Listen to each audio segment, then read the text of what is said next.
Magandang buhay mga kapepa! For today's video, papakilala namin sa inyo ang ginagamit naming feeds. Introducing Emmanuel Feeds. Kung gusto nyo ng kalidad at abot kayang presyo na kayang sumabay sa mga top leading brands, subukan nyo na po ito. Tignan nyo naman mga kapepa, itsura pa lang ay quality na Mash feeding nga pala ang pagpapakain namin sa mga biik. Ito na kasi yung nakasanayan naming practice dito. Pero wala namang problema, mapa-wet or dry feeding. Depende na lang sa practice nyo.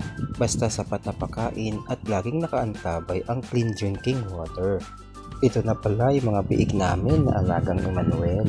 Tignan nyo naman, talaga namang quality. Biik pa lang, ikita na natin na manipis ang taba at makapalang laman. Mga kapepa, sa mga interesado, please message us for inquiries. Paano mga kapepa? Hanggang dito na lang ulit. Bye-bye!